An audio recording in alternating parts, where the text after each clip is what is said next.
Hi guys, we're back with another episode of the Schbang In It Podcast. Today we have, I think, two of our most interesting guests because the topic was the first one I wanted to shoot and I think it's a really interesting one. We have the founder of our agency, Mr. Harshil Karia, and one of our newer additions who's been an integral part of our new business team, Suraj Adhikari.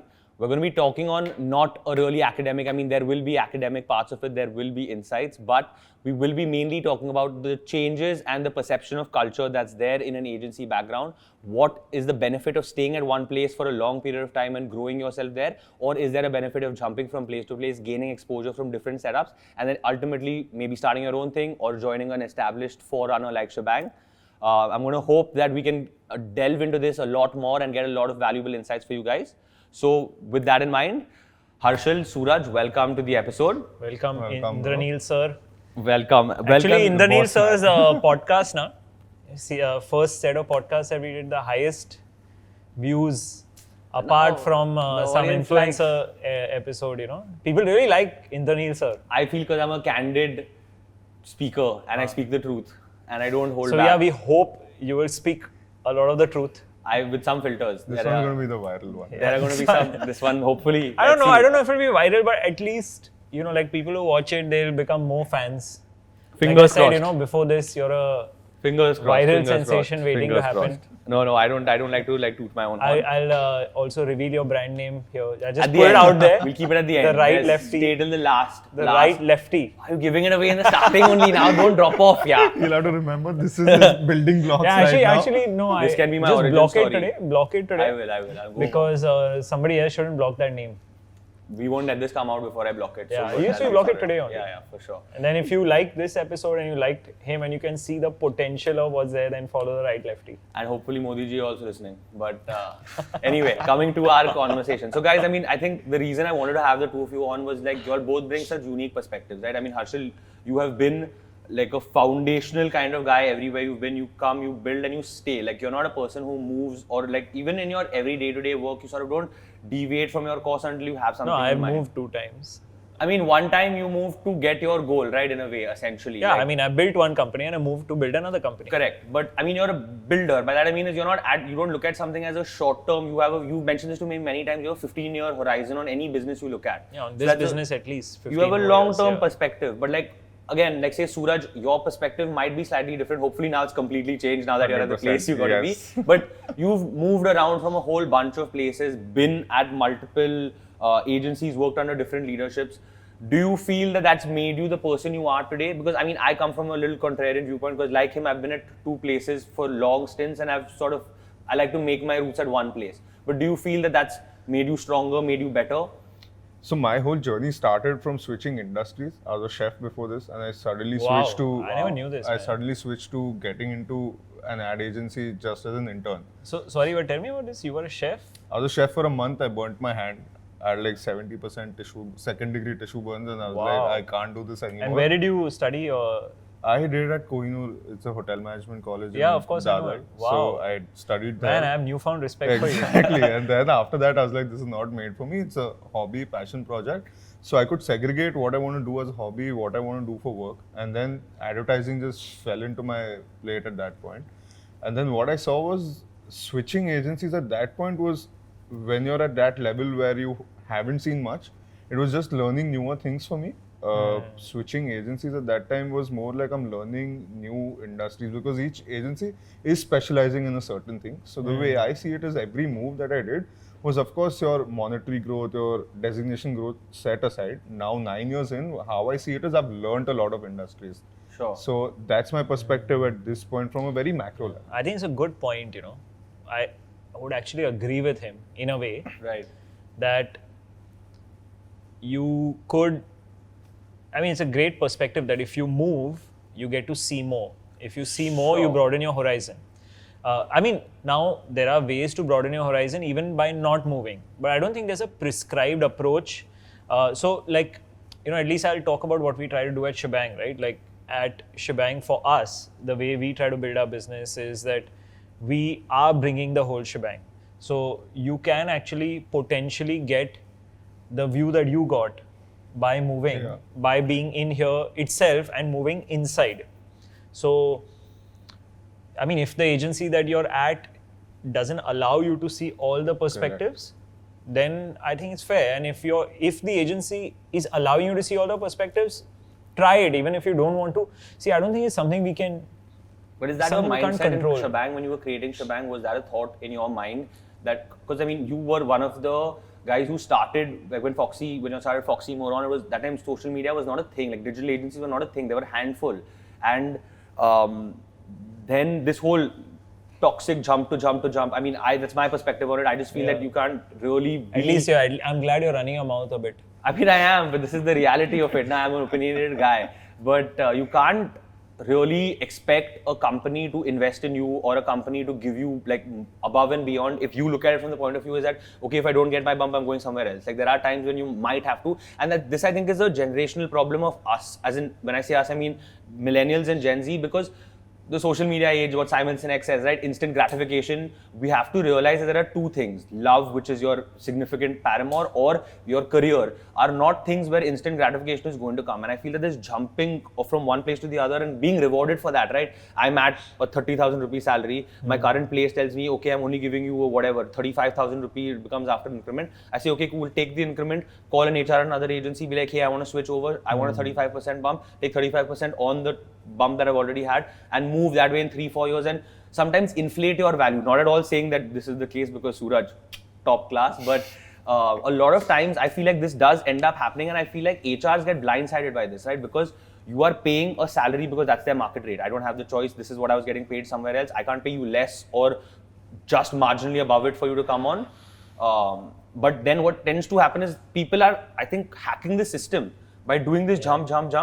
And as a whole, I think bringing the industry average for salaries up and quality down, which is, I think, a concern across the board. I've been talking to a whole bunch of people across agencies, big and small, that talent is a real issue, people are saying. And I find that hard to believe, right? Because we're a huge country with infinite people. That's our biggest resource. Touching upon good issues. Suraj, you have a point on this. My point here would be that, see, right now there are quite a lot of agencies that are there, and the people that they attract also are the ones who can afford to have like a little more privileged life compared to others. So I feel they have a lot more discipline. What do you mean by privileged life? It's like you see the kind of people we see in the agency. I'll give you a contrary position because I used to have the same thing that, I should tell you this also, that Schbang is all about South Bombay, South Bangalore, South Delhi. But I mean, as you grow, and maybe that's the people, unfortunately, I hope we don't sound super spoiled, but that's the people who maybe we necessarily gravitate towards, right, in this organization. Because now I've been at Schbang for 5 years. I've hung out with a whole bunch of different people from different departments by virtue of us being BD, right? That's the beauty I love about my job, that I talk to an editor one day, I talk to a coder one day, I'm talking to an SEO executive one day. There are guys who are really not like that, who are not privileged, but who are still doing this, right? Because maybe they've taken that cue from privileged people, I guess, from some extent. Around them, so it affects them in a certain way, I feel. Sorry, but yeah, that's my thing is that I don't think that it's a factor of just privilege. I think it's become a factor of greed, right, in our industry as young kids. That's where I was coming from. Like the greed comes from also a point where you're seeing people making X amount around you. You feel that you might be putting in way more effort, etc., to achieve that. But then if you don't get it and you also want a certain type of lifestyle, the only option is to move, because there are a lot more smaller agencies in the country who are willing to pay for you and the brand name that you're coming from. Yeah, I mean, it's a good point, this, I mean, I'll touch upon, you touch upon quite a few things. So I'll give you the measured view and the controversial view. But I think fundamentally I agree with Suraj that if you just take a step back, it's not just this industry. We are living in a country where people want upward mobility. Right. Okay, and there are people who come from privilege, and there are people who come from relative average lifestyles, and there are people who come from below average, like living in salary to salary, difficult scenarios. So when you're that and you have your aspirations and you want to rise, I think it's perfectly fine for people to want to rise. Right. So what effectively starts happening is, if you're a talent-focused organization, you will always push talent up when you know they're ready. Now that is, this whole talent, and it's a talent market, right? Like there's a supply, there's demand, and always supply and demand will need to be matched. So at least in my experience, when a talent has come back to me saying, look, I've got a better offer outside and I want to stay in, but I've got that better offer, I match the offer if the talent is worth their salt. And often the talent which is not worth their salt leaves. I let them go. Yeah, but that's a call. That's a subjective that's a call. So I think, I think to this whole point that as business operators, we can't complain that salary costs are going high and everything. You work out a solution. Yeah. I mean, you have to make sure that, because there's the other business reality also, right? Like, I mean, if we are talking about, and a great example is 21 financially or 22 April versus 23 April. Right? Where was the economy in 22 April? High flying, a lot of money pumped into the market. Just out of COVID, everyone was raring to Just go. out of COVID, the market wants to recover. Huge inflow of foreign capital into India. Overfunded startups, many of them who folded their cards, they went in, they said, look, I'm just throwing left, right and center, whatever price. Whatever happened by Diwali to December period, those bloodbaths that we saw was a function of the business just not being profitable. So yes, there is your hopes and aspirations. There is the practicality of running a profitable business. There is also the quality of your skill set. See, I feel like in this, and that is why we go through waves, and I think, I may be wrong with this.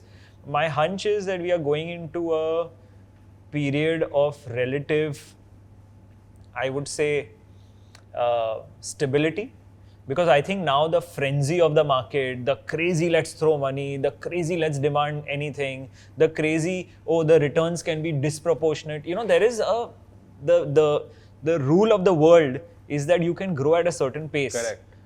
So I'm more for that, like, grow with that, be at the best. I'm not against being at the edge of what current potential is. Be at the edge of your potential, but also recognize what is the edge of the potential. And the real business scenario. Yeah, and there's if you look at the edge of potential, there is a reason it's called edge. Because when you're at the edge, you also know you're actually at the edge, and if you go beyond the edge, you will fall. Yeah, fair enough. So that's a skill, I feel. And I don't know if I'm answering in No, you are, but like... And and one more thing I just want to say is that, and the slightly more outlandish, controversial statement is that I feel sometimes it's the mediocre people who are unnecessarily trying to inflate themselves, but life catches up. It does catch up. That's a very interesting point. The mediocre people, and also the really beyond mediocre people, always get rewarded. Like, the good companies will always want to disproportionately reward. I've given 100% hikes, and I've said also. I'm aware. So and then people in a 4-year period will have seen the. Hopefully this doesn't come out. This comes out a couple of months after appraisal time, not before. No, I can't afford it this year. Fair enough. When I can afford it, I have, and that's why I have to make sure. And even this year,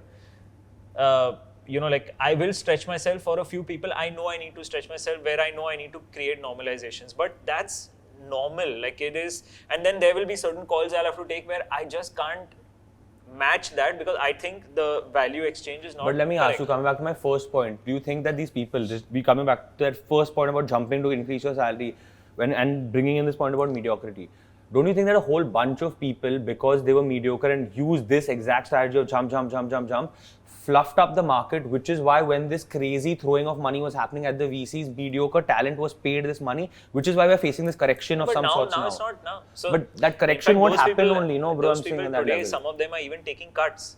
Fair enough. So I think there is a, the market corrects always. We must always acknowledge and we must always know that the market is a god. Yeah, fair enough. They will correct. They are conducting everything at this point. Yeah. And that means there's not one player who can change it. It's a combination, and especially in an industry like ours where we are not a one player takes it all, right? Correct. Like it's not telecom. We're fighting for 1%, everyone. Exactly. Yeah. So let me ask you all another interesting question, both from your perspectives. You, because you're in a position right now, you're going to be hiring a bunch of people, and you, because you've hired so many people. Literally your two stories, and just one little interesting anecdote, you both started together at the same place, wind it out. I find that quite interesting how he was at Foxy in its formative days, came back to Foxy, and then went away and came back. I joined in 2014. So that was 6.5 years. 6 That was years after later. it was built. But you went and Yeah. came back to Foxy, right? I quit in 17, came back in quit in 16, came back in end of 17. Yeah. You all didn't interact much, but then you all have No, somehow never. He managed signed my the Entry, contract when I got hired. Oh, the really? first But time. I wasn't there then.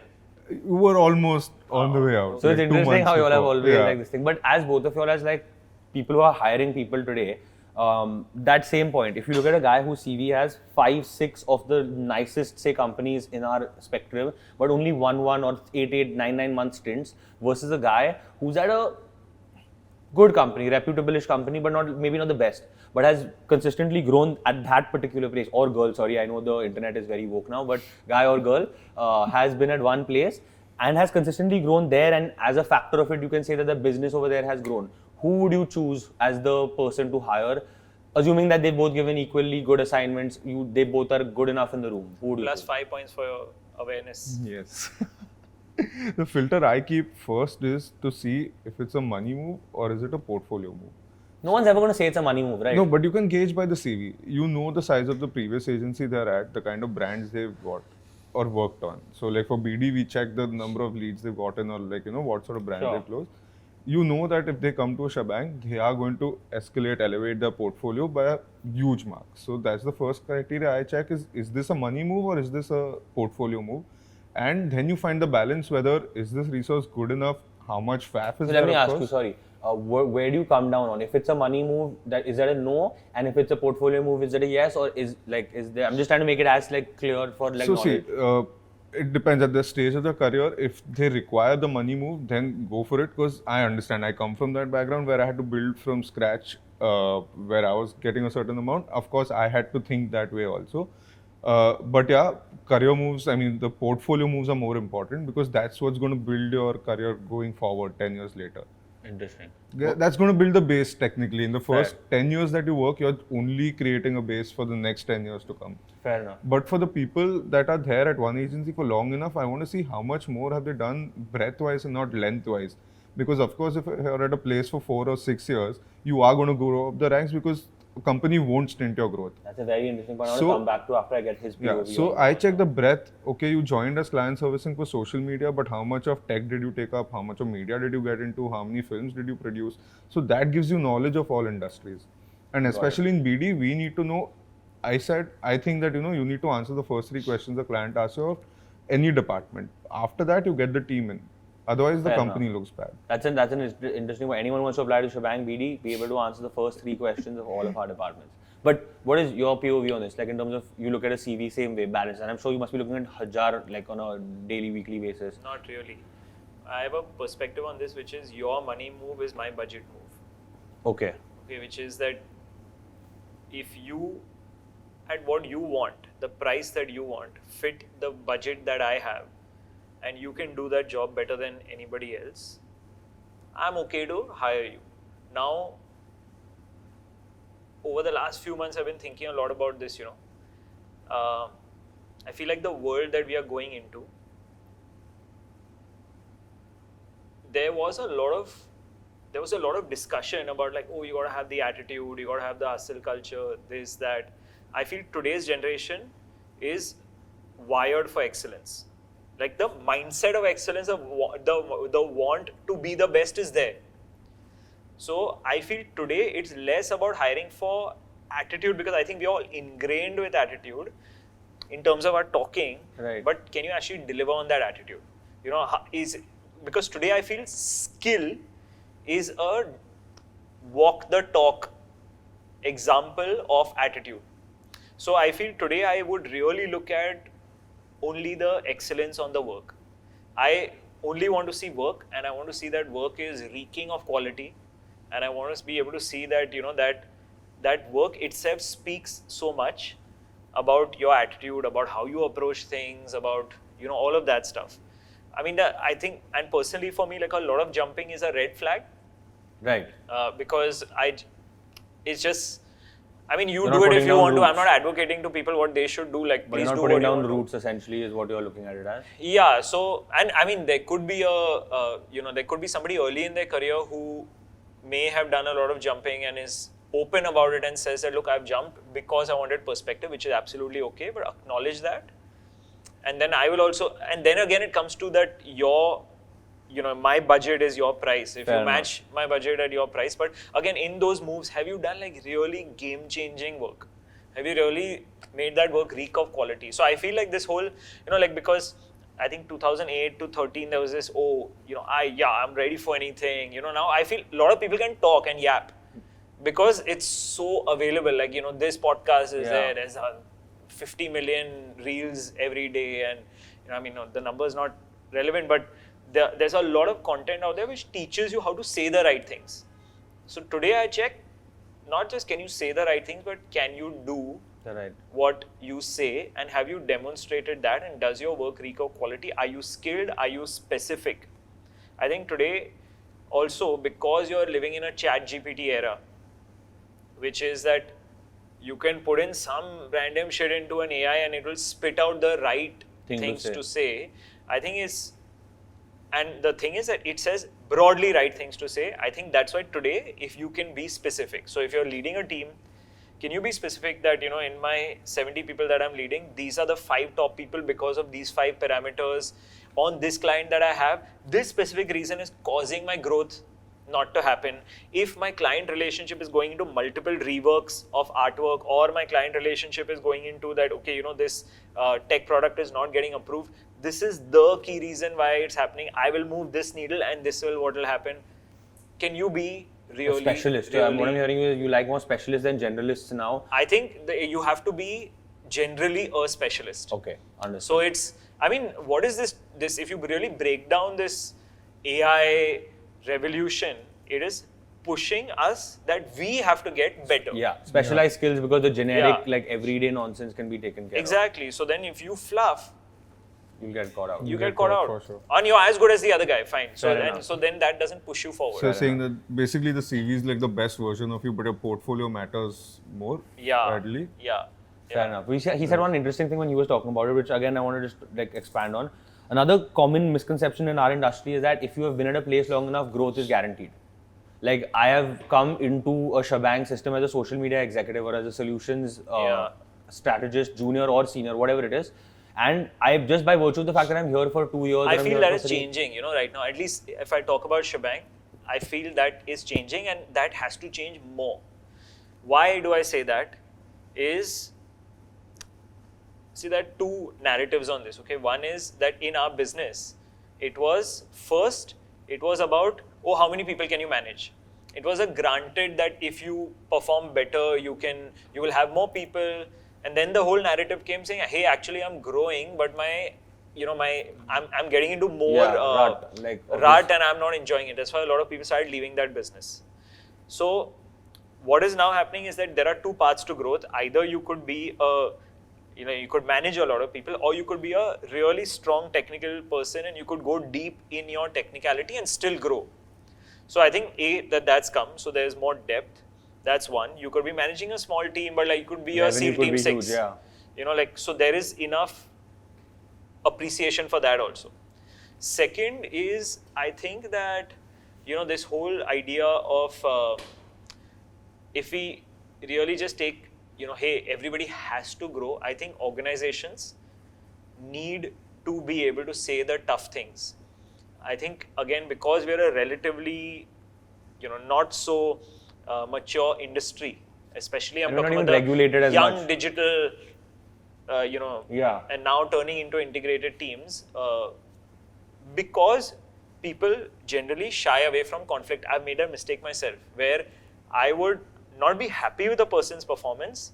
I will say it in the review saying, these are the problems, blah, blah, blah. But I'm so scared of losing the person that I'll be like, okay, but I'll still give you the promotion. You think that's because our relationships are also so interpersonal? Like in other companies or in our agency life, we make, whether we like it or not, we make our colleagues our friends to some extent. We know about their social lives, we hang out, we engage in activities together outside of work, and that blurs those lines, which is not there in a lot of other agencies. It could be that, and sometimes you're often doing a disservice to the other person by shirking the issue.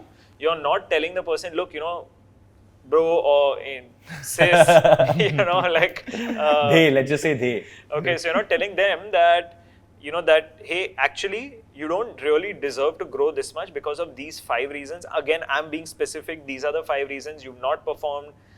This was the KPI that you put in place. It's not really there. These people don't respect you. These teams don't work with you. Here's how I'll help you get to it. But I can't give you this growth this year. You prove it to yourself. And I feel that, if you ask me, I really appreciate that about the younger lot today, is that when you push them back and say, look, I need you to deliver excellence because of this reason, they will damn well deliver. Either they will go out the door and say, look, I'm not going to deal with this, which is also absolutely fine, which is okay. So I don't want, in my organization, I don't want like people who are not that well skilled. Driven. Which is fine. So if you want to get out, if I'm giving you tough feedback, if you want to get out, fine. But there's a lot of people who then stay in the door, prove themselves, skin that growth, and then get out. So I feel like that is, it's a misnomer that you just be there and you can't. And I've personally made that mistake a lot. In fact, one of the senior people I was working with of late, I had to tell her that, look, I can't give you any growth this year. And I had to acknowledge that I'm only the one who is the person who's made the mistake and who's pushed you up every year. And I haven't been honest and tough with the feedback. She actually appreciated it. She said, I wish you had told me this earlier. And I think that was my fault. And I think a lot of managers have that fault where they just, actually not just managers, generally, we have the problem of people pleasing. Fair. And that comes to interpersonal. But do you think that as an industry, we should maybe... So that's the catch-22 that I want to come to. That because we become friends in some senses, it becomes harder for us to say the hard truths to each other or say the things that hurt. But the other flip side is the solve for this that we make it all professional and kill the culture, which is what I think makes us thrive, right?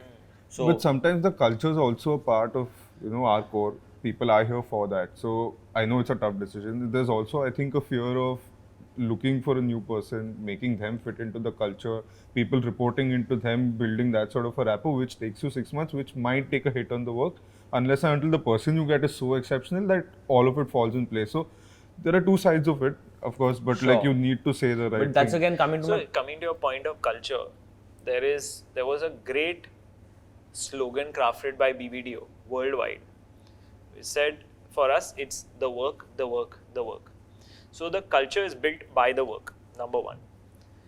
If you're coming to a workplace to make friends, you got a problem, my friend. So I think the culture is often built on the back of great work. People form great relationships because while doing that great work, they get close to each other, which is, if you take the analogy of a football team or like a sport, any sporting team, the team is performing at high intensity, pro athletes meet pro athletes, and that is when they get along because you vibe because like, hey, this person is at my level, my intensity, that's why I like that person. So which is why I think it's okay to tell a person saying, you're not that, you were a pro athlete, that's why I decided to work with you, but you're not really performing, man. So I can't give you this year. So I think that, what you're saying is correct, that used to be the case, but particularly in our organization, the way we are trying to transform it is that you've got to be brutal and honest. And also I like one thing that I learned from the work I'm doing at Level Supermind with Ayush. He said that in the culture that we are forming at Level Supermind is that we are talking about a push up culture. So when we push you with the best intent to push you up, not to keep you down. And as long as you can come with that intent, look, I'm being brutal with you, but not to keep you under my thumb. I'm being brutal with you because this will really push you up. If you can keep that spirit, intent, and presence of mind, and not everybody has it, you got to cultivate that. So you got to do that. If I may put a plug, if you have to want to be... Download the Level Super app. Yeah, you got to download it because if you want to be scalable, you have to be scalable yourself first. But let me ask you a question, right? All of these things, and I think both of you all will come with the same mentality, and I've seen both of you all give feedback to people. And again, I don't want to take names because it's just not in good taste, but I have seen people react to feedback even though you're coming to it with the nicest of intentions, and you are right because you are their boss, for lack of a better term or this thing. You have the authority to tell them to do that and you're more skilled. And you pull your fucking socks up. You're telling them to do that, but you end up getting a lot of, there's hate. There's the internet today. Like today, if you try to push someone hard enough, like that's my question with today's workforce. Is it that are we pushing too hard and accepting? Because I've had it happen where I have a lot of people who I've had I would say I was fortunate enough to work with in the past, who when I push have started crying, or I've been like, oh, I don't take this, oh, this is not acceptable to me. And the LinkedIn post culture of it goes, see, I think a lot of that LinkedIn post culture that you're referring to was, honestly, let's be empathetic also. It was in the middle of the lockdown. fair. Okay, where a lot of people are sitting in their homes, they're working online, they're trying to connect with somebody, the other person's trying to connect with them. It's difficult. Okay, so let's be empathetic about that also. That's where it came out from. People were under crazy stress. You don't see that much right now. Honestly, it's stopped. Sure, it's to a become large less, extent. but you hear, like, if you look at a Glassdoor, right, like today, what I find sad about our industry in some aspects is we're a little like a crab culture. We like to pull each other down. Like, you're talking about Fair. push-up, everywhere you go, no one will say something nice. Like, today, if a guy leaves, most of the comments I've read on the Schbang thing is, internet is slow, or bathroom was not clean. Like, come on, dude, like, if you have nothing to say, don't say it. Exactly. Our bathrooms are pretty good, I feel. Yeah, And I our mean, internet but is they're good, really actually. it is, Internet's exactly. fine. But like, you need No something, issues with people any need of something that. to point, like that's what I'm saying, the crab thing, right? That today, Yeah. and these will probably be people who you have given some honest to Bro, God for all feedback. this life catches up, like I think those are what I refer to as the mediocre ones. And you can identify when it's a cover to just mask their mistakes and maybe lack of intent or skill. You can identify it, and it's our job to be hard with people. They aren't looking at the times where we are really nice, give them all the leeways, extra leaves, etc. All of those things. Yeah. That just gets masked, and only these points come up. It's But when then you we have can no identify. agency on yourself, where you don't have the center to hold yourself, and you cannot be honest with your own self about where your own limitations are, so you will deflect. But that's a broader issue. No, for It's sure. I not was just just- to do with the agency world. And I'm just saying, more so than not, you see it often in our interaction with and people. you just see, the other thing that you spoke about, like if you take some statistics, how many people does this industry, especially the organized industry which deals with large clients, handles about, give or take, we must be employing 3.5 to 4 lakh people, the whole industry. One TCS alone Yeah, that's very employs good. more. Correct. And why is that business expanded? That business has expanded because the world is the market. So, as responsible leaders of this industry, we can only do one thing, which is we can only deliver growth. We can make sure that the skills that we have are, working with the best positive intent, with that push-up culture, with delivering quality, with then going across shores, making the world the market, with making sure that while we are making the world the market, we're also bringing the best talent in. I mean, these are all idealistic things, but there is no other way out. You only got to do that. But that you can't do yourself, right? Like today, I can do it because you are damn good at your job. I can do it because you are damn good at your job. And there's 150 other people who, run at different Let me managerial ask you the flip levels. side to it, right? So today, all of us are doing our best and we're firing in the right direction. But we are not a unit, right? Like today, we will say, for example, try to charter an uncharted territory somewhere in some other part of the world. The Indian other agencies will come in and undercut us. Like it's happening even in our own backyard, right? You know what I mean? Like that's what's happening. So do you feel that at some point, What do you mean we are not a unit? As an agency, as a whole are not like a union, which come together? Why do we expect that? Because when you come together, you can actually deliver the growth, right? You're talking about 3.5, 4 lakh people who we're employing, but we are promoting a culture of leave that place, come here, give me their secrets. Not us, I'm talking about the agency. I mean, it happens everywhere. Face it, it's a reality. I think it's a wrong expectation to say people should be this way, people should be that way.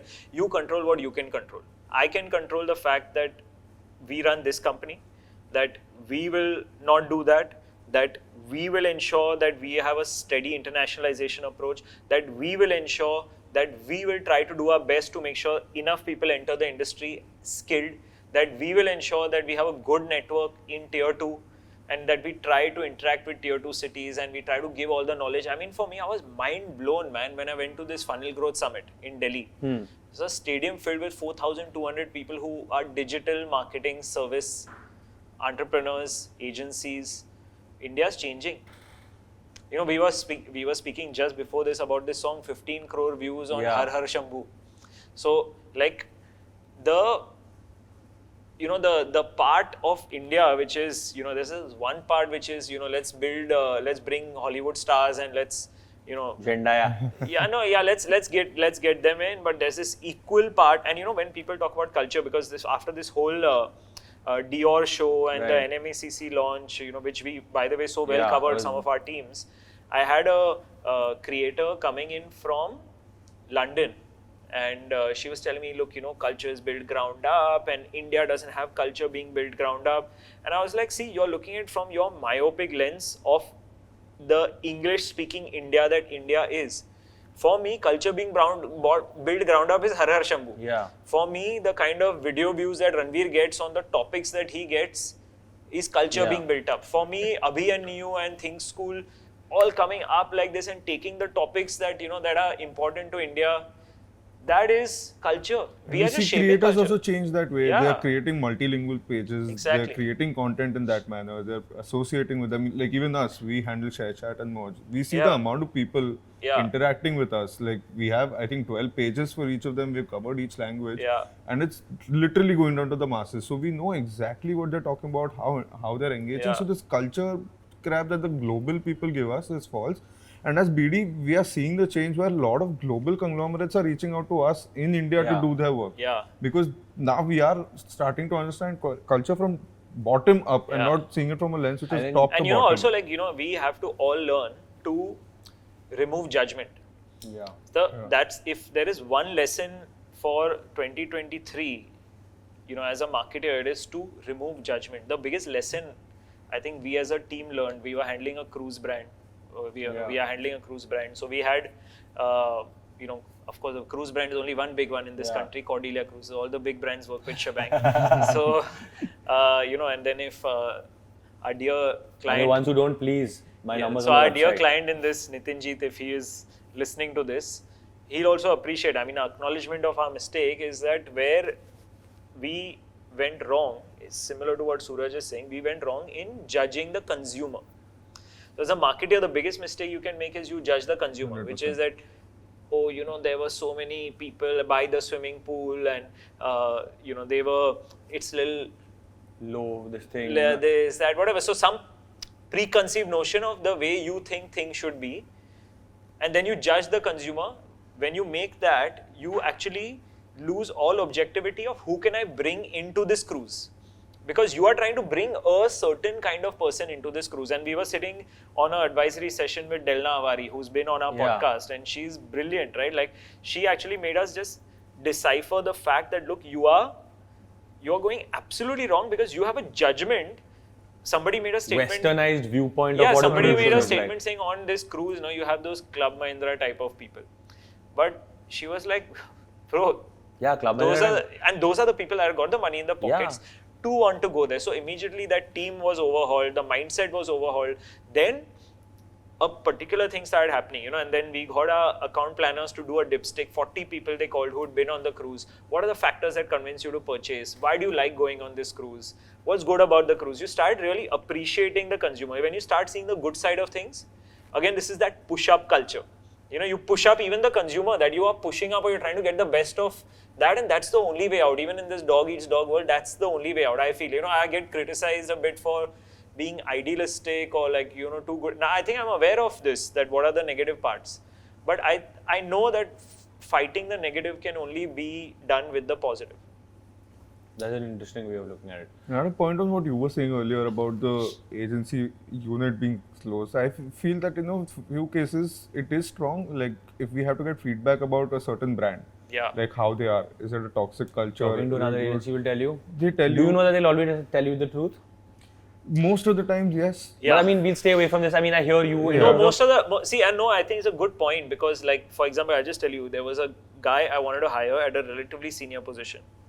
So, I wanted to take a reference check on the guy. I called up Aisha from Rep India, who that guy had worked with for a short period of time. She gave me honest feedback. I called up Gautam. The guy had worked in Web Chutney. Gautam's not talented. I called up Gautam. I called up Varun from The Glitch. Right. Who used to be at The Right. Glitch. That guy had worked at The Glitch. So I got my honest feedback about the guy. And I then... But do you all have a mob families meeting? The 5 heads of the 5 families. Do you all Yeah. sit down ever? Does that happen? Oh, I wish it did. That would be cool. That would be a nice thing, guys. And remember the guy who's brokered it all. Huh? I'm just saying. all of y'all agency folks. But it would be cool, right? If you all today, hypothetically, the right lefties. You all brokered sat all. together, lot of yeah. things in these If you all- trademarks on I'm today. all about that. I'm all about bringing in other political parties into the major union. But if you all did that, you think you all would be able to set the tone straight for the bottom up to clean, like today, that if there's an establishment. Can't control anything. Fair. See, that is business, right? See, at the end of the day, while they'll give me feedback on, they will give me feedback on things which is not concerning them, where they are not directly competing with me. Got Like, it. let's say we are competing right now with Rohan Mehta on a particular Right, account. yeah. Right. So we know which account that is, Yeah. so we will not Yeah, say we will it. not say it. Right. So we are trying to retain that account. They are trying to pitch that account. Now, if I call Rohan Mehta on that, No, you can't call him on that. I'm What not is he talking gonna about on competing business like that. I'm talking about, say, today. no, but Rohan Mehta is, in fact, this dialogue which I keep giving, that the answer to any solution is growth. I've experienced it. That's why I got that dialogue. But that seed of that dialogue was given to me by Rohan Mehta, because he said one uncle of his told him, saying, whenever you're in a situation, just grow. So it's not like, you can learn from anybody, and you can be It's how you take it and how you go and extract that you can info. open it from anybody. So I am good friends with, so you name Rohan Mehta, only people who I am not so on good terms Those with will is not be my named ex-agency, because Voldemort. just the, Yeah, I mean, that was just like, y'all, it was a it situation. was not, and I which- feel like, whatever, the You less think you you- said, the better. You think our end goal of our agency game is consolidation, though? Like, you know how every agency that, or any, not agency, let's talk about any industry that comes out that's, new, radical, disruptor. First, there are many players that come in. Then eventually a few big ones stand out. And then either from outside, like look at WWE and UFC right now. Endeavor has come in and bought This them and business merged. is never going to consolidate as one, because this is, in its current form, it's a people-run business. So you look at WPP and you look at Martin Right, Sawyer, that's where I'm taking it from. and he consolidated the industry, but there is still space for Havas, Publicis, now his own S4, Omnicom. So it is not a winner takes all market. It You don't is. think it'll move to an oligarch market But at we're some also point? seeing clients Because right asking now us it's so if commercialized that every gully mein there's an agency 100%. and Yeah, they're exactly, shooting right? us down. So Like what my problem is theoretically is that today I might be talking to a Fortune 500 client. I might be competing with 2-3 of, I don't want to sound condescending, but who I believe are our peers on the level of output that we can deliver. And there'll be the one or two randoms. Like if you watch, I'm sure you've also watched Mad Men extensively. You know how they do it, right? They call 2 small, 2 medium, 2 large. So like to get the best of all. But with these smaller guys coming in, what tends to happen, and you can attest to this, is I'm in a conversation where output, value, everything is shortlisted to me and a small agency. They will give whatever price to make it happen. Not to say that I will have to come down to their price, but I will have to come down from my original price, because they'll say this is my L1 price and this is this thing. The only way to solve for this in a longer term is for the big fish to eat the small fish, right? So you'll always have small fish, new small fish. It's a reality. yeah, new is always going to come You up. were saying something, you heard? No, about the conglomerates first. I was saying that a lot of our clients are now asking us, are we independent or are we associated to a group? If we are associated to a group, they ask us not to pitch because they think we'll hardball them, we'll be too cocky compared to an independent agency. And what you said about having too big, too medium, too small is always going to be there, because I've been at a small one, I've been at an agency who was starting off but under the brand name of Geo, so a lot of business came because of leads came in because of that. But our strategy was to undercut, because that's the way that company is going to grow, because again, like how people have to build a portfolio in terms of your brand move, money move. Here, even at Schbang, Sure. like we decide on take 2 hits counts, based yeah. on what our portfolio is. Feel again, our philosophy is very simple, right? We focus on what we can control, which is we can control our quality, we can control our price, we can control our efficiency, we can control the value we can put on the table. Our job is give the best of what you can give. That's an interesting takeaway. That is Don't be worried about the this external. whole thing about the biggest lesson. Actually, if you think about the biggest lesson, which is the most quoted verse from the Bhagavad Gita, which is basically about detached, dutiful work. So it's about you can give your best. The only thing you can do is you can give your best and not worry about the outcome. All these things you were told as children, Yeah. which are actually coming full circle to Yeah. life now. Another question, just because you mentioned the Bhagavad Gita, also I wanted to ask you. You think that so again, the industry that we're a part of is unfortunately or fortunately, again, maybe very mentally aware, but plagued with a lot of anxiety, mental health issues. People feel they're burnt out, strained, etc., etc. you think spirituality has helped you, like, because I think you work more than anyone I know, like in terms of the output that you do. You're awake at 12:30 at night messaging me about some random Ori stuff on Instagram, and you're awake early in the morning. I love Ori, bro. I mean, they're good stuff only, bro. Ori fits. We all love Ori. But you're awake at 6 a.m. replying to emails, I see. So like that work ethic or that sort of Why don't you ask workload- Suraj this? I know his answer. I don't think we can talk about it on like this thing. But Let him finish his question. my Then let's question see is, where do he's going. spirituality helps you not burn out, or do you think that there's something that today kids who are facing these issues should be doing to be able to work hard and not burn out and not have this thing that, oh, or maybe there are real mental issues that they're facing, but is spirituality, you think, an answer to it?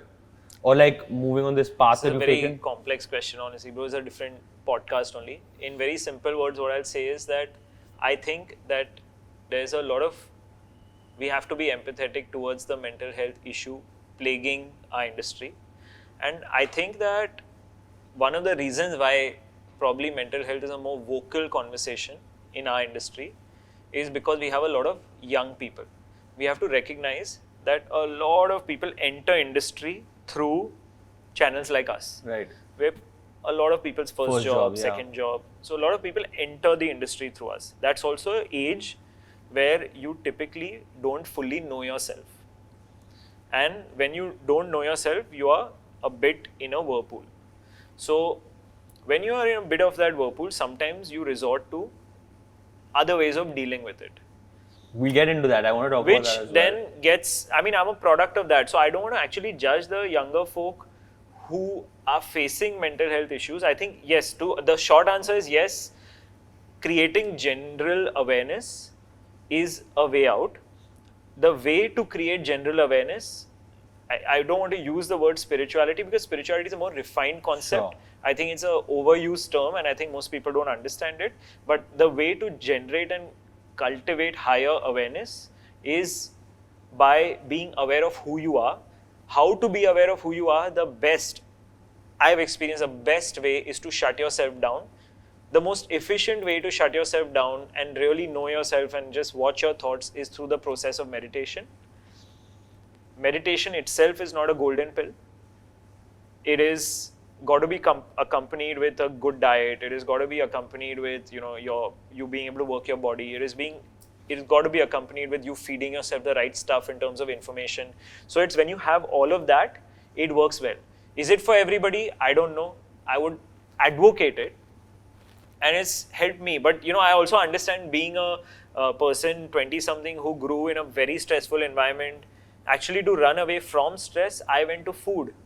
And then to make my food tastier, I went to weed. And then before I knew it, I was in a circle. And then I got out of it this way. I was lucky to get out of it. And that's why I'm able to talk about it openly. Fair so enough. 6 years, I haven't smoked a joint. And And you think you never will again? yeah, I don't think so. Because I realized for me that the line that was told to me, which is that you are constantly getting high because you're not high enough on your own life.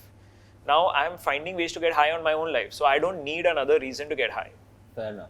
There are a lot of people using this to kind of detach from work. Like going back to, the mental health point of view of at least the younger kids right now.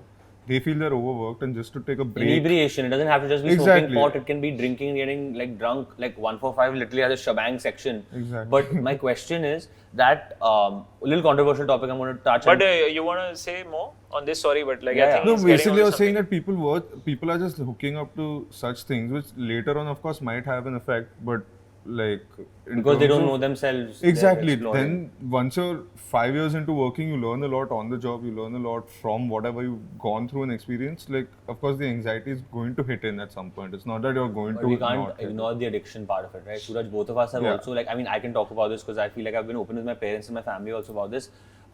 It started as something that was cool. It started as something that, whether it's smoking, whether it's drinking, whether it's smoking pot, it started as something that was cool, that, oh, everyone's doing it, let me do it to be part of the scenes, and no, I can't do, what am I going to go and do if I'm not doing this?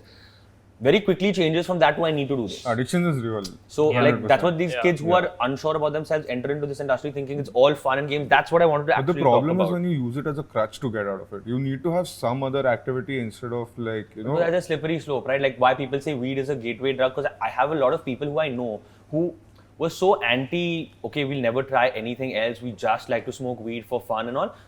before you know it, that high, that like literally what he said, right? That high that you're searching for from something else other than your life, you cap out at that also, right? How you searched for weed when your life was not giving you that, you search for something else when weed stops giving you that. So yeah, I'm talking about it from a very taking a break from all the anxiety at work point of view. So over there, like even a small thing like switching your phone off for 2 hours can help.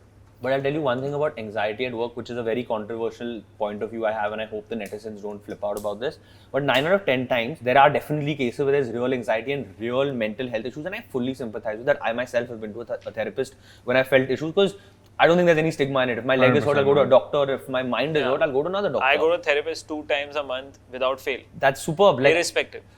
I want to ask you one other, like we can go to the therapy. But yeah, my thing is that when I talk to a lot of these youngsters, the anxiety comes from the point that you have not done your job. I am so anxious because I have this big presentation that I have not prepared for.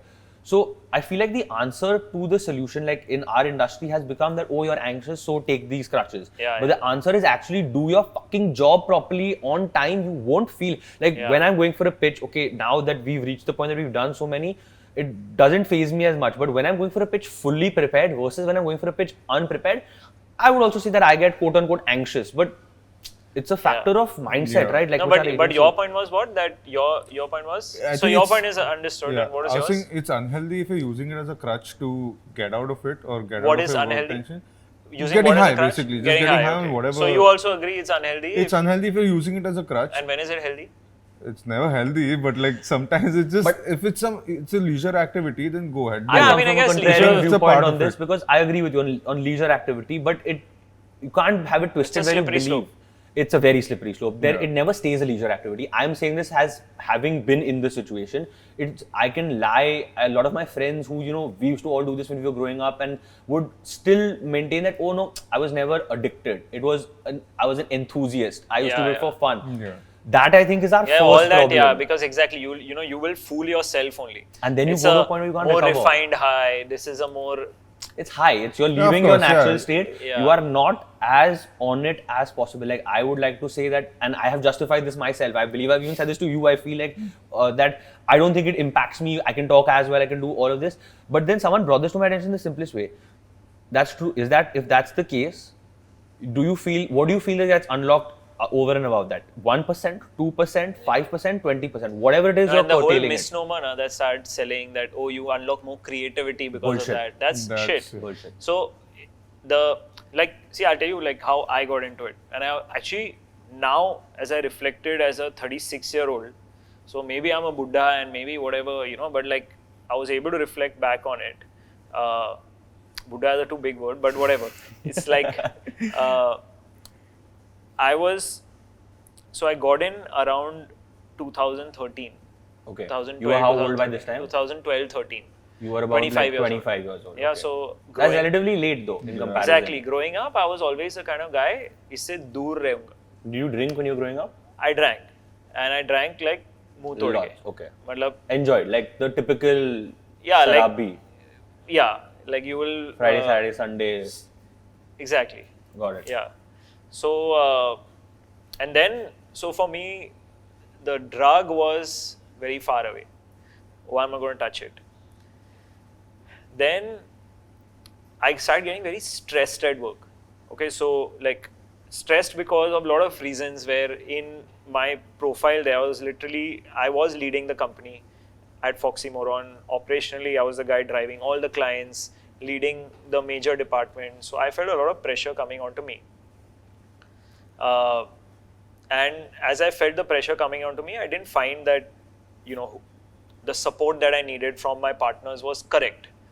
And I kept taking the pressure, but I wasn't able to vocally tell them that, look, break it down. This is really the problem. As articulately as I'm able to say now, I wasn't in that moment able to do that. Because I wasn't able to do that, I went away to something which helped me numb down. Something that helped me numb down at the time was weed, because it helped my food taste better. It helped me go away from the problem, which is what you're saying, which I think can become it is a slippery slope, because then when you're in it, what's happening is that as you're smoking it, you're killing a few of your brain cells. Of course. You're dulling your mind. you're not. EQ also dies. Like you're not emotionally responsive. Yeah, you're not aware of like what different people are feeling, saying. So, as a result of that, then and I would say a lot of as I left that company, I think a lot of my mistakes were because I was not aware. I was not aware in the sense that, look, I'm leaving like this. I'm only thinking from my perspective. I've built this company till here. It's my responsibility to put it in a path where it can be win-win. Coming back to this, like, but so this particular thing, so then running away from that problem. So me not being able to confront my partner saying, hey, look, you're not good enough. You're not helping me in the correct way. This is the way it's supposed to run. Rather than being able to confront that, I was saying basically, let me go into my shell. So I'm not able to push myself up. And I'm not able to grow. That shuts you down. Yeah, and I'm rather taking this to shut me down. Do you think it made you stop that intensity? That say today at the end of a Thursday, you worked your ass off and you were Friday and you wanted to confront them on Friday morning. Yeah. And you went home and you smoked a joint and you calmed down, and that's why you didn't do it the next day? Probably. Like so that did it not register, or did you just deflect it? I don't think I deflected it. Yeah, I don't Since think it impacts you like it destroys your and brain. that is the thing, right? It always stays at the back of your Yeah, head. exactly. It's It's going to too come out at lazy. some point, and it's going to be a wrecking ball when it does. Yeah. So the thing is now I was working with one therapist earlier, and what he said to me is that, look, the thing with certain emotions, if you try to suppress them, emotions have a way of Coming back. blindsiding you whenever you want to, and that's why you basically go into a therapy process, because you're effectively able to deal with all the emotions, put it on the plate, say, look, this is who you are. I'm putting you on the plate. I'm discussing with you. I'm letting it be what it needs to be, and now you do your thing. Fair enough. I've let you pass. Don't blindside me. So, which is why I'm an advocate of the meditation practice, because I think that a better way to deal with this when you're really stuck, and see this scenario where either you're feeling overworked, or you're feeling like my colleague is not getting me, or my boss is not getting me, or my junior is not getting me. These are real scenarios. I'm not going to shirk them under the carpet. They are real issues. Now, either you can deal with it by dealing it through a drug, or you can deal with it by shutting yourself down and really being able to investigate. Look, actually I'm not able to say it this way. I shut down. Sometimes when you have no thoughts, the best thoughts come. So you can come to that place, and then you can say that, okay, I have this awareness that I'm not able to do it, and I'm giving myself time and space to be able to put it on the table, which is a more healthy way to do it. It's not that so-called cool, which is why at level also the thing is, what we keep saying is that at level Supermind, our focus is to make the brain the new six-pack. So we got to make it cool. We got to market it well. That's so true. I mean, like, not a lot of people think about it. Like, your body, most of us are like obsessed with like our bodies, but like our brains are mentally like all like chains loose, flowing around. But quick, before I want to just wrap that up and then segue into another thing that you just said. But the main message I actually wanted to get out of this is that I have spoken to a lot of youngsters who are entering into this space. It's a clear no-no, right? Like, I mean, both of y'all have been around, both of y'all have been through different phases in the journeys. Like, you don't need to do these things to be creative. You don't need to do these things to fit in. You just need to, I think, be able to bring out the best of yourself, like that fun, jovial, high version of yourself that people enjoy without it. So, like, as a misnomer that most people have about digital or about agencies, that it's all about smoking pot, drinking, taking selfies. It's not the case. I mean, I wish That in was a the few case years in the kitchen also. The 3 years that I studied and the 1 month that I worked, it was a scene there also. It's not like it's just an ad agency. You think this is thing. Western influence coming in? I Because don't I mean, think- the rest of the world is legalizing all of this stuff and like making it casual. But it's been a part of India. I think I understand that. But I feel like like now them bringing it in, and I know it might sound very hypocritical coming from me or someone who's been tried, experience done, and now giving like viewpoints after the fact. But I think it'll retard like our entire next generation. Like, look at Punjab, look at Kashmir, right? Urta Punjab, there's as bad a situation in Kashmir, if not that. Again, from these cool perceptions that doing these things or being out of your mind helps you to be better at your job. So, I mean, we're clear here that it definitely impedes you from being able to do your job on the highest level possible. Your mother will be proud. She knows I agree with her. Like, I mean, I don't lie about this. I'm not pretentious and like don't say that some of the things that I do are good for me and that's what I'm doing them. They are bad, and hopefully with you and my mother and my wife on my back, they'll also stop soon. But Coming back to the point about therapy, right? Like you said that today, like, do you think that's a more This healthy? one has gone all over the place. Now we wanted to keep it a Nice. little general, now keep it not It's a just general academic. topic now. Not, I mean, it's agency related. Like these are all problems that people who we work with face. Yeah. Do you think that? I have a contrarian viewpoint. Having said that, I've been to therapy myself. I would agree. Not that I'm a huge practitioner of meditation. I've started trying it a little bit recently, but Where? at home on the Level Super app, guys, and I get it for free because I work for Schbang. You want to work for Schbang, you get Level for free. But no, my point was, when I feel like when you go to a therapist too much, you end up making that person being responsible, and that also translates into like the kids who we work with say that I go to my therapist and he or she's not being able to fix my problem, my boss is not being able to fix my problem. Like, do you feel that today the generation of youngsters who are coming in feel that when they have a problem, it's not their responsibility to fix it, it's somebody else's? Because everyone I know of the younger generation thinks it's cool to be like, hey, you know what I was talking to my therapist about the other day? Yeah. Like, it's not a cool thing. I don't think, at the same time, I don't think it's a bad thing at all, but it's not cool that Yeah, you it's not a must flex. go. Yeah, it's not Like, a the flex. thing is that And I don't therapy is- think therapists are also giving you solutions at any point. They're guiding you in a certain direction. That's all, or showing you where you're right, wrong. But you have to do it etc. yourself, right? So, like, don't you Exactly. think that this mindset of coming into the workforce also and thinking that, okay, we're young, we're 22 and all, I'm not giving the justification that, hey, I'm just 31, that's why I can't handle this. No, but you're an adult who's in a position. So do you think that the kids today or the youngsters who are entering into our industry, potentially maybe entering into Schbang, should come with a mindset that this is a problem, the thing that you said first, it's all about you and what's in your control and you need to do it?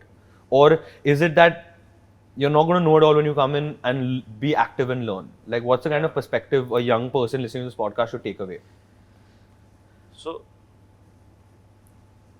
I think sometimes as people who've seen a little bit and people who've made mistakes, I think sometimes we need to question ourselves with how we look at young people. The more we create a divide with young people and the more we look at it as us versus them, I think that's the first disservice that we are doing. I think some of us so-called older people, when we judge them or judge their mindset, we are creating a first divide. I think first we've got to be empathetic because these are real challenges. You know, when you're young, when you've not seen enough, when you're overwhelmed with information, when there are a lot of expectations, you will be pulled in all directions. So firstly, I have empathy. That's very interesting. I think I've never thought of it from that I point think of when view. I was 20, I didn't have so much information like at my disposal. No, I'm not even talking compared about. to I'm that. talking about from the empathy point of view because I think that I judge sometimes people now, and that's quite interesting. I didn't think about that till today. Like when we're talking to a kid who, sometimes I tell, like, I have this one statement I make in interviews that, guys, I do not know the answer to the question you have asked me is a perfectly acceptable answer. And then a lot of times, you know, because it's BD, people try to do a little bit of bakchodi and then I come down on them pretty hard. But I think I'll look at that a little differently now because if I reverse myself back 10 years or even 5-7 years for that matter, even I would do the same thing to impress a person. Correct. And I never thought about it that way. So that is the first thing. Second is that, you know, this whole thing of your point about therapy as a flex, I think it's actually only in the extremely rich circles. You know, it's not everywhere. Perhaps it is coming everywhere with, you know, certain like therapists at the bottom of the pyramid trying to deep discount and, you know, therefore Correct. more people have it. But I think generally therapy as a flex is a cathedral school problem and not a, Correct. you know, not everywhere kind of problem. Having said that, I think it's also important for people who are slightly younger and working with a therapist to recognize that the therapist is not the solve to your problem. The therapist is actually a mirror. It's a mirror who's reflecting back to you what you are saying and giving you a new perspective, saying, hey, you know, maybe you can look at it this way. And then that's opening your mind. Kind of like this topic that you just said, hey, I haven't thought about this way. It's opening a new pathway. And when it opens a new pathway, it's opening a new way to think. It's giving you a more rounded view of you, and that is effectively what we call awareness. So I think when you combine therapy with meditation, it's a great combination because what the therapy is doing is acting as a reflective mirror, and what the meditation is doing is allowing that to seep into your subconscious and also then further increase your awareness. So that I think is a good combination. Unfortunately, And that is why, see, I never had somebody like this speaking who is a peer of mine telling me that, bro, if you're facing this problem, this is what you got to do.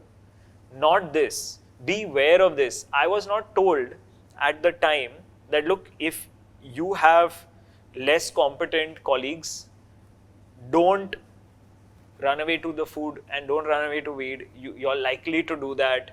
Instead, really work with somebody. And today we have a large network of coaches and therapists and people who can give you advice. There's a lot of mentors. Try to deal with it. Try to understand the problem. Don't go straight into doing jalbazi and taking a decision, which was another thing that I did wrong, which is that I moved too quickly. So if I didn't have people speaking about that, which is why I'm trying to speak about it now, because maybe it's just a way of saying that, the next guy sitting there, maybe he or she will find some help from this particular scenario. And the truth about life is very, very simple. Unfortunately, I would say fortunately, but unfortunately, if you're sitting in the seat where you think that, oh, drugs are the way, alcohol is the way, partying your life away is the way. Unfortunately, those are smokes and mirrors. That is not the rule to be able to maximize yourself in life. What's the purpose of life? The purpose of life, I don't know, it's going into a slightly meandering deep space, but the purpose of life is for us that we are on this time, on the earth right now, to be able to maximally use ourselves as an instrument to serve the world with our skills and our best potential in the best possible way. That's the only purpose of life. To be able to do your best, to be able to give your best. And to be able to give your best at your highest self. That's the only purpose of life. That's interesting. Hopefully, because in our industry, a lot of people think about the purpose of life as that ultimate payout. You know what I mean? I know this is the payout is an outcome. That is the perspective change that I feel like this might bring, because of talking to a lot of people, because we interact with so many young people every day. This is a censorable word, but that fuck you figure. There's a fuck you figure for most people, right? In their mind that, oh, I will reach 10 crores, 50 crores, 100 crores, whatever that number is, notional number. And then I will stop doing everything. I will quit the rat race. I used to think like that maybe a couple of years ago, but then I realized that, dude, after you get off that wheel, what do you do? Yeah, I mean, if you think about your, your example of the highest self, is that your great strength is the ability to create relationships. Your great strength is the ability to influence people. You are actually the classic example of how to win friends and influence people. That's my gossip network. Yeah, you have, you have the ability to bring out the best in people. That's one of your other strengths. You have a good commercial understanding. You create a win-win commercial understanding. The fact that you have, and you're also protective of your commercial interests. That's another strength. Harshil Karia just made my video resume for me. I'm just saying. But so if that is the strength, your highest self is, what can you take that to the maximum to, and how can then that at any point in time serve the maximum number of people? And I don't mean as a charity. Agreed. Charity may be an outcome if that is what your calling is, but even as a business, for this business, I really hope you can take it to be able to structure deals for this company, for this clear vision all over the world, that you structure that, if that is your highest self, and to be able to maximize that and enjoy yourself while doing that. And for some reason, if the time comes where you say that is not my, that is not resonating in me and that is not giving me joy, then you please find something else to do it. Which is where I also come back to that I feel we have to also be empathetic about attrition, because people are moving because they are not finding joy in what they are doing. And it's okay. Then somewhere as a workplace, we have to introspect, am I able to bring the best people who can actually create that fit to find joy inside this workplace? Is my workplace joyful enough to be able to deploy exactly what they need? That's the effort we are on. We will not always be 100% perfect. I have a question on this, because this is something I felt when I was 2 years into working. At a junior level, of course, you aren't getting that notice compared to what a senior leadership person would be, or not known, or what work has been coming out, what your contribution would be. What do you do when they don't feel like that respected, satisfied, both in terms of monetary gains and work? I mean, I have a very clear perspective on this, but maybe this is, I feel like also like 90s kids now have a little bit of that different upbringing where you're told that bro, you do it until you get recognized, right? So maybe my first 2-3 years of my career also, I mean, I was working like a dog. Back in the day when I started, like, I mean, I'm making it sound like I started decades ago, but like 10-12 years ago also, I was a social media executive. I had one designer who worked with me, her name was Tasneem, I still remember. We worked on 7 accounts together. 7 accounts, I wrote all the content back, she made all the images, we figured out a way to do the referencing. And it was not like, oh dude, you're doing 7 accounts, amazing. I was given from 15,000 rupees, 20,000 rupees. And I was like, sick, I got more money. So I feel like that paying your dues mentality is not present right now. Again, now with this new learning that I have empathy, maybe they come from a little different POV, which I'm not understanding. They're not the 90s kids, so they exactly. So that's what I'm maybe not look at it in such a once that you're just a lazy guy, you don't want to pay your dues. Maybe that's not the case. Maybe there's something else. But I feel like to get noticed, you have to do great work. Yeah, literally it's that, bro. You don't like, unfortunately, you know what, a lot of successful people say this, and you know, when you look at them and you think about it, and you look at it from your perspective and you try to be like, oh no, but this is me. They have gotten noticed because they've done it not to get noticed. They've been like, I'm going to do the best possible work possible, and that shows. That's why they get noticed. We sometimes, or a lot of people, myself included, sometimes do like, okay, how can I do something to get noticed? And 9 out of 10 times when you're doing it to get noticed, even if you get noticed, you won't get noticed for the right reason or doesn't come out the correct way. So I feel like that gratification has to be on its own. But coming back to a little bit more. No, but I also have a perspective on this, which is that, you know, as an organization have to take the effort to find out the ones who are good performers, because I think sometimes in a relatively more people organization like us, it might get missed out, and the only way out is that you have your, you know, the managers who are running the show need to be humble enough and clear enough that, okay, these are the good people. And that's what, as you know, us at every level, we have to, and that's what then builds the culture. That's what builds that I want to come here to give my best because here's where I get seen. You know, it's this thing I love from the movie Avatar. You know, like, they don't say in the movie Avatar, I love you. They say, I see you. Right. And why do they say, I see you? Because actually all of us want to feel seen noticed and appreciated for who we really are. If as managers we can do that, if as leaders we can do that to maximum number of people, that is our job well done. I want to just talk about one little point that you mentioned earlier about how, you know, bringing your best self. It's now a little long, maybe people last will get a little bored point, and I'm segueing out. We'll do 1 minute of Bakchodi after this, so we'll ask you all who are the ugliest and who are the hottest people in the industry. That's what I'm going to end with. But quick one last segue, just which will help our Schbang HR team also a lot. You said this thing about how, you know, and this I think you and me spoke about in our last podcast, that why I don't want to be an entrepreneur because I've realized that these are my strengths and I want to be able to excel at that. Yeah. Do you feel that a lot of people who are potentially maybe starting smaller agencies, this could be a piece of advice to them, that if you are maybe good at only one facet, maybe you're good at all of the facets, you're a great operator, you understand how to do the sales, you get the PR parts of it, then you deserve to be an entrepreneur. But if you're only a great salesperson, or you're only a great operations guy, or only a great PR person, do you think that there's more merit? Both I want to ask you from your perspective and you as a person who potentially has one of these skills and has chosen the same thing, that instead of going and starting your own thing and being maybe mediocre, why don't you come and join an established system and a structure and excel and be a superstar? See, I will just say one thing. I don't want to give any advice to any other people. I think I have a long way to go. Our intent at Schbang is to make sure that the best people who have the best skills create the best growth opportunities and deliver best growth for themselves. That is our intent. Sometimes we may fail at that, but a lot of times we succeed at that. And we want to make sure that we create an engine which reverberates, where lots of people who are pro athletes are working with other pro athletes, and we are able to build the best organization, this homegrown organization that this industry has seen. That is our simple objective, that is our simple purpose. And we want to make sure that we make a lot of people make a lot of money. HR@Schbang.com, guys. HR@Schbang.com. Suraj, last thoughts from you?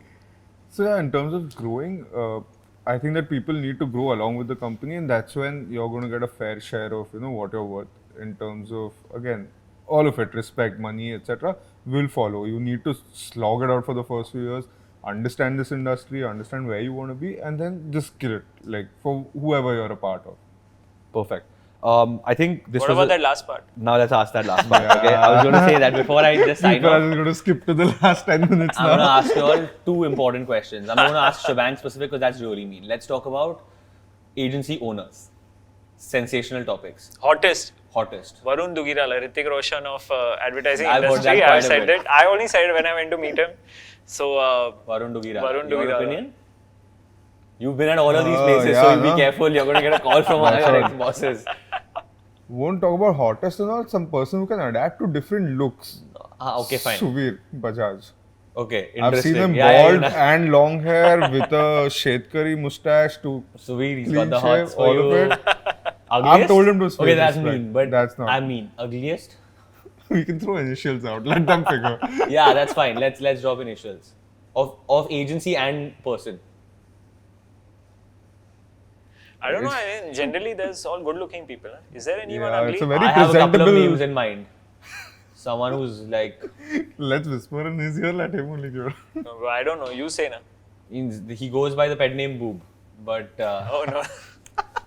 anyway, wrapping up, guys, this was a very, very, hopefully an interesting podcast. This is mainly, I think, the POV is anyone who's joining the digital industry, someone who's not found their way, someone who wants some advice, hopefully can turn to this. I'm taking all of these from these cues of clip baiting from Harshil's partner in Level Supermind, Ranveer Alapadia, the father of Indian podcasting.